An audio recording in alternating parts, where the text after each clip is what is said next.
কাশিবাইয়ের চরিত্র ফুটিয়ে তোলা খুব কঠিন ছিল, কারণ ক্লোজ আপ শট ছিল প্রচুর। প্রতিটি মুহূর্তে চরিত্রের মুখের অভিব্যক্তি ধরা পড়েছে পর্দায়। উষ্ণ প্রেম, বিরহ, যন্ত্রণা, আক্ষেপ ইত্যাদি নানা অনুভূতির চিত্রায়ন নিখুঁতভাবে ফুটিয়ে তুলেছেন বলিউড অভিনেত্রী প্রিয়াঙ্কা চোপড়া। কিন্তু অভিনেত্রীর মা মধু চোপড়া জানিয়েছেন, এই কাজ মোটেই সহজ ছিল না। বিশেষত সঞ্জয় লীলা বানসালীকে এ ধরনের অভিনয়ের মাধ্যমে সন্তুষ্ট করা সহজ কাজ নয়। প্রিয়াঙ্কার মা মধু চোপড়া বলেন, সঞ্জয় লীলা বানসালী খুব সহজ পরিচালক নন।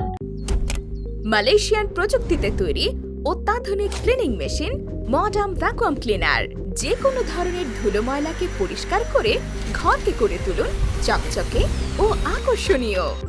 Modem, brand of luxury. প্রিয়াঙ্কারও সেদিকেই মূল লক্ষ্য ছিল।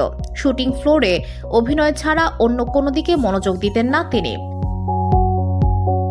মধু বলেন, এমনকি মেকআপ ভ্যানের অন্তরেও কোনো কথা বলতো না প্রিয়াঙ্কা। উল্লেখ্য, বলিউডে দ্য স্কাই ইজ পিঙ্ক ছবিতে প্রিয়াঙ্কাকে শেষ দেখা গিয়েছিল। এরপর এস রাজামৌলির ছবিতে প্রিয়াঙ্কার দেখা মিলবে। এই তেলুগু ছবিতে দক্ষিণ তারকা মহেশ বাবুর সঙ্গে জুটি বাঁধবেন প্রিয়াঙ্কা।